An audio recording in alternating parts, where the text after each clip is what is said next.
is Daily Blast Live. We're talking about what you're talking about. You all ready for this?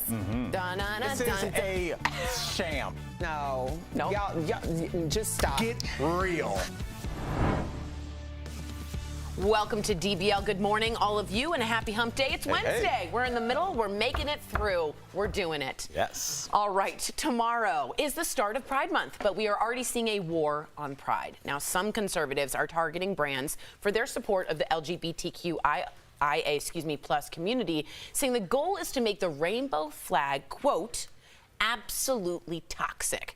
Here are some examples. There's a new song, and it's called Boycott Target. It's jumping up the charts on iTunes, and this is in reaction to the store's pride displays and inclusive bathing suits that are, quote, tuck-friendly. Bud Light is continuing to see drinkers boycott their beer. This is a video from the George Strait concert showing lots of Bud Light left on vendors' shelves.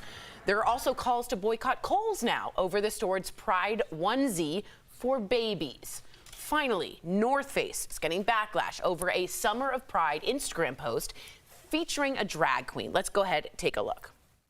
Hi, it's me, Patagonia, a real-life homosexual. And today I'm here with the North Face. We are here to invite you to come out in nature with us. Wow, this is nice. We like to call this little tour the Summer of Pride. So, what do you think of this war on pride? And are brands going to regret their pride initiatives, especially if it costs them billions of dollars? The Dow Jones, just so y'all know, puts Target's $9 billion loss of market value so far. Bud Light, $19 billion in shares after the Dylan Mulvaney backlash. What's with this culture war on the brands? What do we think? I think this has been coming for a long time. You know, just like it was. Well, first of all, it's so ironic that they're using a rap song to use to boycott, because initially we tried to boycott rap. Do you remember that when that failed? And now rap is everywhere. I move on.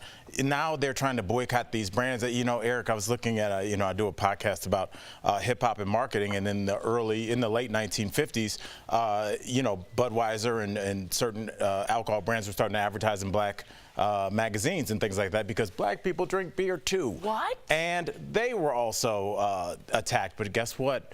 They kept going with the advertising and things went away, and Budweiser still is around. I think that we have history to look back on this and see that these things don't work. These are reactionary people that are being reactionary to things that have in some places already happened, but the idea is to stand firm. I think the idea that anybody controls how you market and who you market to is really what I thought people were fighting against, which was government regulation and freedom to sell your products in the open market. So I don't understand. I thought that was the basis of capitalism and Americana as we understand it. And fiscally conservatism. Well, I think you don't understand because you're trying to make sense out of nonsense. This is what happens when we allow the false equivalency to go forward. It started under the guise of anti-wokeness.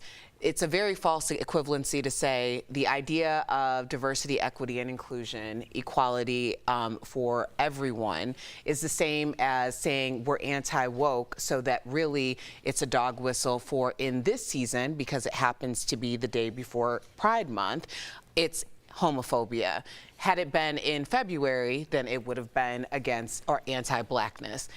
So I think that it's very important that we call it for what it is, because the pendulum swinging in terms of, okay, now we're going to strike back, but the idea was to make sure that there was equity, that every human's life was valued the same. And now under this anti-wokeness umbrella, what you're essentially saying, and not essentially, you absolutely are saying, is that every person doesn't matter, because in this case, it's coming after LGBTQIA+. What do you think? That's brilliantly said. What do you think, Jeff, about also like Target, Bud Light, Kohl's, Calvin Klein, Nike, Pantene, Dove, Citibank, Adidas, Gillette, North Face? They're all facing boycotts. At some point, the LGBTQ community has a buying power of $917 billion annually. At some point, this is going to flip, and you're going to start to see them supporting the people that stand firm. What do you think is going to happen? And what's the long-term game here?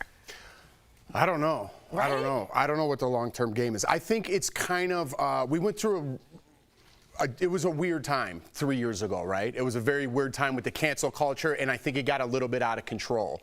And I think this is the response to that out of controlness. I feel like the pendulum swung back, and now it's out of control on this side, right? And we're hearing about every little story that people are boycotting. The numbers don't lie. If it's 12 billion or 9 billion, whatever they were, the numbers don't lie. That will equal out too. But again, I think the rage that we're hearing is just probably a small percentage of people on this side saying, I'm boycotting this for the time being. Things will get back to normal. There'll be another problem in play. Some other group will be the victim of it, and we'll move forward with that hate, whichever way we go. But I think this is kind of the response to that, just that craziness that we went through. And not to say it was all crazy, the crazy that it got towards the end, that people were just like throwing their hands up and saying, well, you know what, they probably deserve it for whatever they did. That's not true. Those people had families. Some people got erased and canceled, and they're never coming back from that. And this, I think, is kind of the answer to that. And overcorrectness. Yes. Yeah, interesting. Well, let's talk more about this on a related note.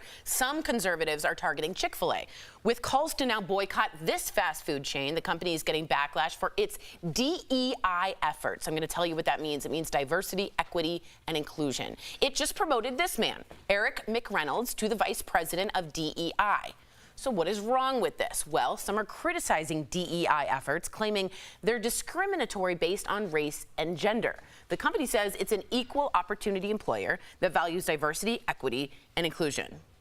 This is I feel like we're going it's bonkers. so interesting for what Jeff said, because you're talking about the pendulum, and I remember there was a boycott against Chick-fil-A for the other way, for being pro-Christian, anti-LGBTQ, and now they're getting it from the pro-Christian, anti-LGBTQ side. I mean, they're getting it from both. It's so strange. I mean, and it really flies in the face, because don't forget, there's also a lot of right-to-work initiatives, which is a code word for get poor people off of welfare and get back to work. But then there's an inclusion program to get people to work, and people are anti that. What's happening is, because this is nonsense, there's no basis for what anybody's saying. So you're just throwing things out, and when you're throwing things out without having thought about it, you forget what you said a couple minutes ago, and that flies directly in the face with what you said then. And we're seeing this play out over and over again. I'm really curious to see how companies like Chick-fil-A, how companies like Budweiser that donated to conservative groups have been very open about being pro-Americana, and just their logo, everything has been, this is the beer of America. I wonder how they feel, with their consumer base so easily swayed by, like you said, a few voices, if it is a few voices, because I don't think people would have been talking about this otherwise. But you say this all the time. They're companies and they don't have feelings. Right. We're talking about, what is the strategy going to be? What is the path forward?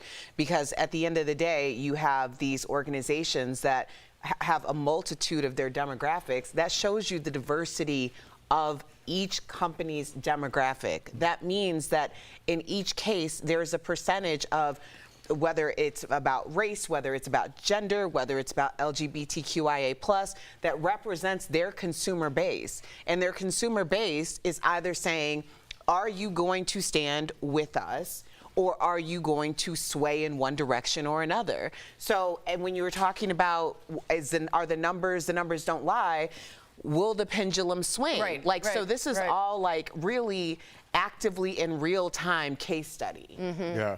Just a quick story. When I lived in LA, remember when it all came out and they did that Chick-fil-A on Sunset? Remember they opened that up, and that's kind of when all this stuff was going around, and I'm like, well, I can't go there. You know what I mean? And my good friend, who happens to be gay, is like, well, I'm going there because their chicken's delicious. He didn't care what it was. People don't care. And I'm not saying he doesn't support the gay community or things like that. It's just like the majority of people don't care. And you hear the outrage from a small percentage of people, and they're like, whatever it is, can I just have a chicken sandwich and drink a beer without people judging me about who I am and what my politics are and who my family loves? It's like, it's getting to a point where it's so crazy. You have to correct everything you're about to say and put a little asterisk on it and say, well, I'm about this, so I don't mean to offend this, but if you do this, it's just, I can't even have a conversation anymore. It's getting to a point where it's just like, do whatever you want. Leave me out of it. I can't, my opinion doesn't matter anymore, so go be outraged. And then people will stop voting because they're resentful and whatnot. Exactly, you're right. And we'll just break off into our own communities, Exactly. and we'll just have another civil war again. Exactly. Let's just do and we it have like a tribalism all over. Yeah. Exactly. Coming up on DBL, thank you for that great conversation. Our interview with actor B.D. Wong. He's telling us all about the animated prequel to Gremlins, which I just saw the original 2 days ago. Oh. Don't use the water. And Elizabeth Holmes begins her 11-year prison sentence. Now the actress who played her is reacting to it. All find out what Amanda Seyfried has to say about it next. DBL, this show is amazing. There's a lot going on down here. I would have been part of the Mile High Club. Yeah. So on point. But I'm going to have a conversation about what's happening now.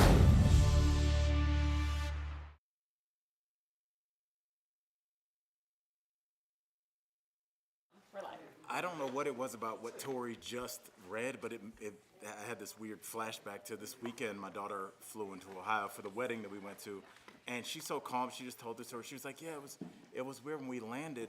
I guess it was so windy in Ohio that the wheels touched down and they couldn't stabilize, and they took back off." I've done that before. And it's Stop your happened. mouth. Yeah, it's Stop happened your to me mouth. one time You before. mean you go and up? Yeah, like you feel the wheels touch the ground, and then the pilot just takes back off. And my daughter was so calm telling the story. I would think we're She was being like, "Yeah, that hijacked." was a little Oh weird." I was my like, God. you are a chill kid. Jeez Louise. These kids are super chill. My kids are so chill. Really? It's I don't know. I wonder if it's a direct result of just their world being a lot crazier than ours was, and so they've had to kind of manage, since they've grown up with the internet, just things being thrown at them all the time, and boycotts and TikTok videos. So my kids are very non-reactive. You know what they to said? In things. one day here, we get more information in one day in 2023 than any person did in 1956 in the whole year. So we're bombarded with information and ads and pop-ups and this. So the amount of choosing becomes so much harder that maybe becoming chill is just a safety defense mechanism. I think so. I think that's very possible. What do you think, Kavi? I don't know. Maybe because I'm so chill. No, I definitely feel like I'm far less reactionary now than I was even 5 years ago, because you just know that the next thing is coming. Yeah. So it's like, even when you see things on social media, it's like by the time that most people are really chiming in about it and they get outraged, that post was 3 weeks ago. We've moved on to something else.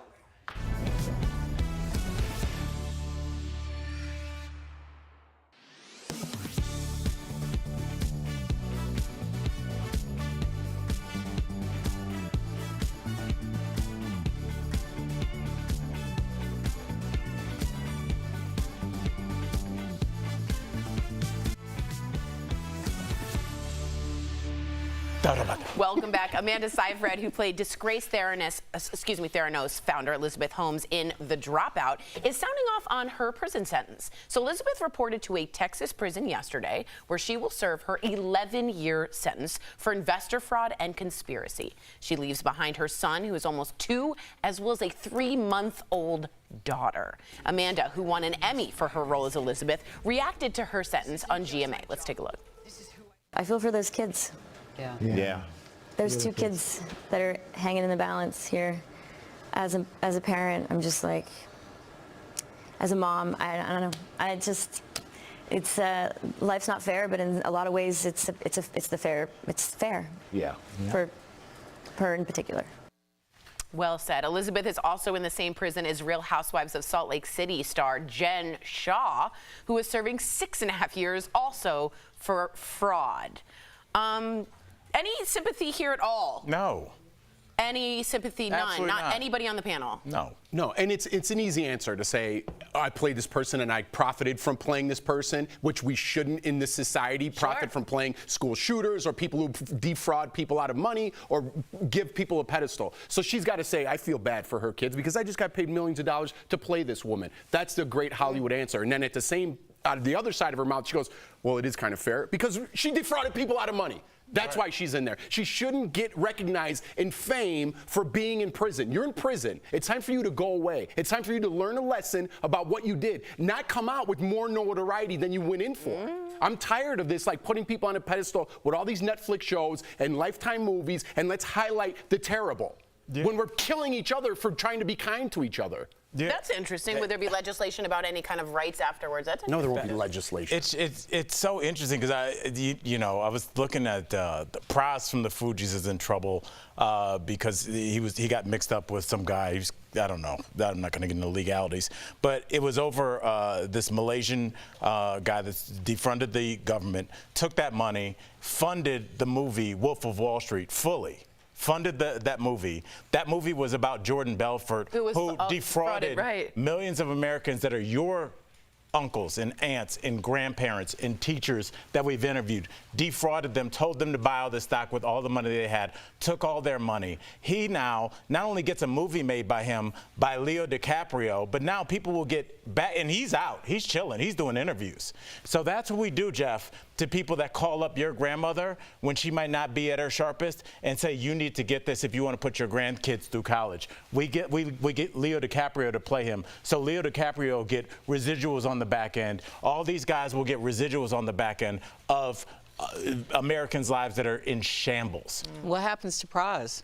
And you know who's going to jail? Praz from the Fugees, probably. Not the Malaysian. That's how all this ends. Wow. $5 billion taken from the Malaysian government, and the only person going to jail is Praz from the Fugees. Wow. Yeah. Wow. We'll be right back. Woo. Wow. We'll be right back. Gotta love it. Yeah, that's crazy. There is nothing I like better than finding a great deal on travel. And it turns out I'm not alone. Verify viewer Catherine emailed us to ask, is there a certain day of the week that's cheapest to buy a plane ticket? So Catherine, let's verify. Our sources are Scott's Cheap Flights, a study by cheapair.com, and Brett Snyder, president of Cranky Concierge Travel Assistance and a former airline pricing analyst. Some studies suggest Tuesday or Saturdays are the cheapest days to buy tickets, but all of our sources say they usually rely on flawed or outdated data. For example, some articles suggest that weekends are the cheapest days to buy. Snyder points out that's based on data that tracks the average amount spent on a ticket each day of the week. Families tend to buy their tickets on weekends and usually purchase less expensive tickets. Meanwhile, business travelers tend to buy their tickets during the week, and many are less price sensitive. A lot of the business travel, premium cabin or even last minute or whatever it might be, those tend to be higher fares. The end result is a study that has skewed data.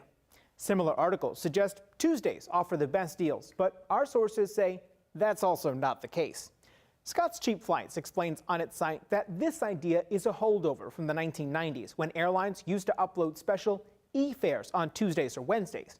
These days, Snyder says airlines use sophisticated algorithms to consistently adjust fares based on demand, regardless of what day of the week it is. This hasn't existed for years. I couldn't tell you the last time when those actually were out there in the market.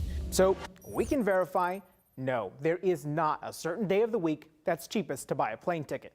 So when should you book? Cheapair.com found domestic tickets are generally cheapest 3 to 15 weeks before departure. With your Verify, I'm Brandon Lewis. How dangerous can he be?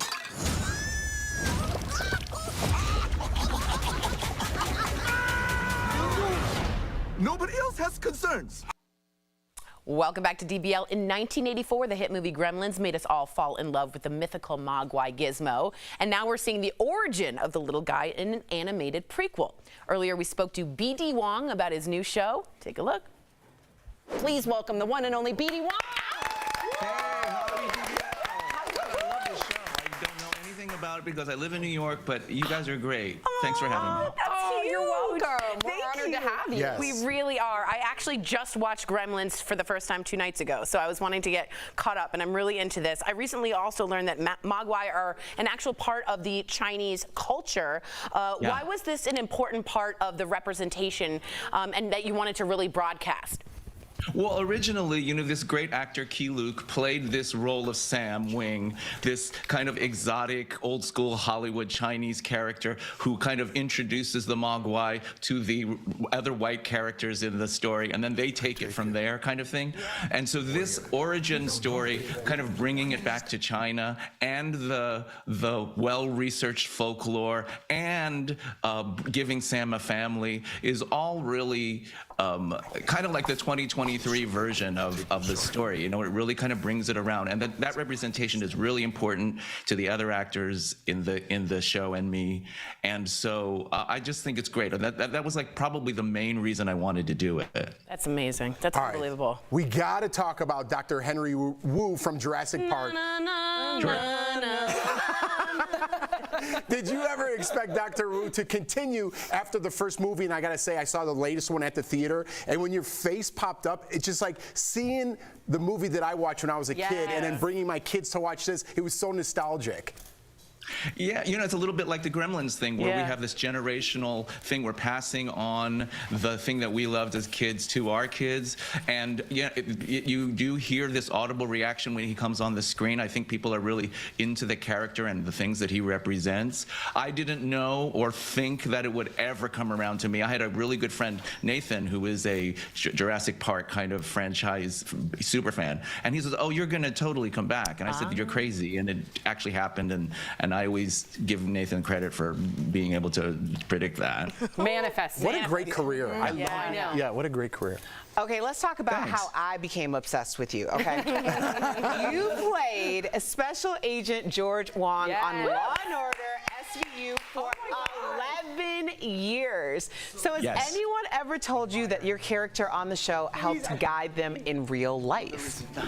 Yes, well, not really guide them. A lot of younger people didn't know about forensic psychiatry, and the general public didn't know about forensic psychiatry in the early 2000s when the show came on and introduced this character. And so a lot of young people have gone into the field because of understanding this really interesting and different nuance of a medical career. You know, you get a medical degree, and then what do you do with it? You could become a forensic psychiatrist, and people found that really interesting. I think my picture's in a psychiatry textbook.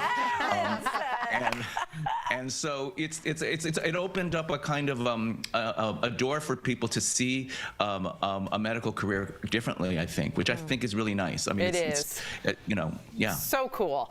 Okay, so you've been acting for over 40 years. Have you ever had a role that you related to more than any other? I really relate. You know, you get older and you complain about getting older, but then at the same time, these kind of things happen. Like I'm playing parents now. I'm playing a parents in Gremlins, Secrets of the Mogwai, and that experience that you bring to a project of being a parent really helps you and moves you and makes you understand all the things that you have to do, more than anything else that I have prepared for in any other role. My role as Awkwafina's dad on Nora from Queens, and my role in this, and other parent roles that I'm starting to get now are really personal to me. Speedy, this has been so much fun. We just love hearing from you. And DBL Nation, make sure to check out new episodes of Gremlins, Secrets of the Mogwai on Max right now. Thanks again. We'll be right back. Thank you. Guys. Bye, Awesome. Dee.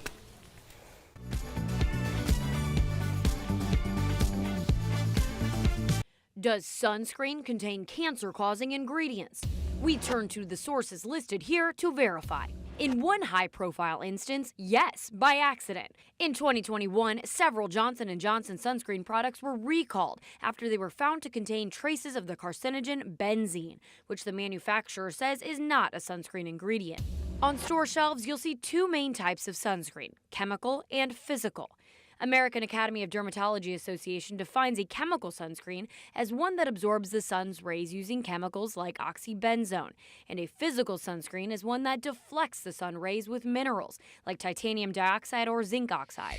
Much of the concern of sunscreen safety comes from research published in the last few years, finding the body can absorb ingredients in chemical sunscreen. Something applied topically can be found in the bloodstream days, even weeks later. Most chemical sunscreens include at least one of these common ingredients, according to the American Society of Clinical Oncology, that haven't been studied closely enough to be fully determined safe. The Environmental Working Group specifically recommends against using sunscreens containing oxybenzone, a potential hormone disruptor. However, Dr. Allison Larson explains the evidence supporting sunscreen's role in preventing cancer outweighs the known risk from absorbing chemicals. If that's a concern, use a physical sunscreen. They simply stay as a layer outside the skin. And these are the sunscreens that used to be the very pasty white. It's totally different these days.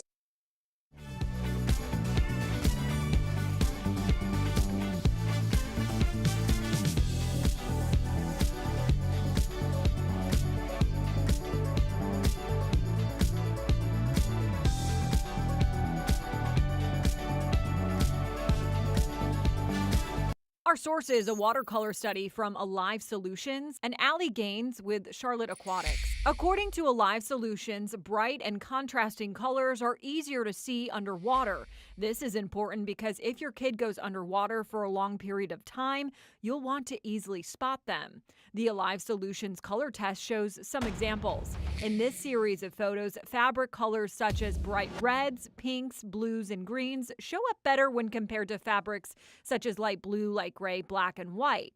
As you can see, the colors white and light blue basically disappear when underwater. Gaines says drownings are so prevalent in children under the age of 4. She confirms kids should be wearing brightly colored swimsuits. Neon colors are much better. They're easier to spot in the water. Gaines says while picking out the perfect swimsuit color is important for parents, it's only a secondary measure for preventing accidents in pools. If you're not actually watching the water, if you're not actually watching your kids, it's really not going to do very good. Gaines also suggests putting your kids in swim lessons at an early age to help get them used to being around the water. So swim lessons are always going to be your number one way to keep your kids safe around the water, best way to prevent drowning.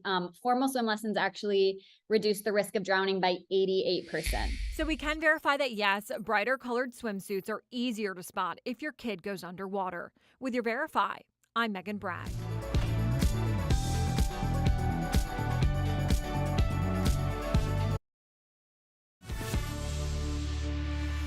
Welcome back. Maintaining your car's resale value is essential for getting the most return on your investment. We've got some tips to preserve its value that will pay off in the long run. That's today's Auto Alert, sponsored by Car Care.